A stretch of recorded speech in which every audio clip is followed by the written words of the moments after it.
ఈ రోజు నాయుడుపేట నుంచి వాకాడు మీదుగా తూపులపాలెం బీచ్ దగ్గరికి వెళ్ళి ఆ బీచ్ దగ్గర ఒక మంచి ఫుడ్ ఐటమ్ రెడీ చేసుకుందామని చెప్పి ఆ ఫుడ్ ఐటమ్ కావాల్సిన వస్తువులన్నీ తీసుకొని ఆ బీచ్ దగ్గరికి వెళ్ళా. మావా నిజానికి ఈ ప్లేస్ దగ్గరికి దాదాపుగా ఒక 30 కిలోమీటర్లు ట్రావెల్ చేసి మరీ వచ్చా.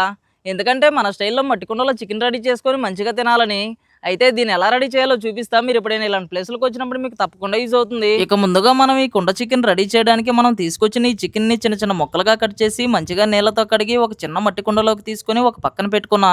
ఆ తర్వాత ఈ చికెన్ లో వేయడానికి కావాల్సిన కూరగాయలన్నింటినీ చిన్న చిన్న ముక్కలుగా కట్ చేసుకొని ఒక ప్లేట్ లోకి తీసుకున్నా. ఇలా ప్లేట్ లోకి తీసుకున్న తర్వాత మనం కట్ చేసుకున్న వాటిలో కొన్ని ఎర్రగడ్డలు, కొన్ని టమాటాలు, కొన్ని అల్లం ముక్కలు, కొన్ని పచ్చిమిరపకాయలు, కొంచెం కొత్తిమీర, పుదీనా మొత్తం ఈ చికెన్ లో వేసుకున్నా. ఇక వీటితో పాటు కొంచెం పసుపు, కొంచెం కారం, కొంచెం ఉప్పుని వేసి ఇవన్నీ బాగా కలిసేలా మంచిగా కలుపుకొని ఒక పక్కన పెట్టుకొని దీనికి పైకప్పులాగా ఒక అరిటాకుని గట్టిగా కట్టుకున్నా. ఇలా అరిటాకుని ఒక పైకప్పులాగా కట్టుకున్న తర్వాత ఇలాంటి ఒక 3 రాళ్లతో ఒక పొయ్యి రెడీ చేసుకొని ఆ పొయ్యి మీద ఈ మట్టి కుండను పెట్టి కొంచెం సేపు బాగా ఉడికేలా మంచిగా ఉడకబెట్టుకున్నా. నిజానికి మనం రెడీ చేస్తున్న ఈ కుండ చికెన్ లో నూనె కానీ నీళ్లు కానీ ఒక చుక్క కూడా వేయలేదు. ఎందుకంటే ఈ కుండలో నుంచి వచ్చే ఆవిరితోనే ఈ చికెన్ మొత్తం ఉడకాలని ఇలా ప్లాన్ చేసుకున్నా.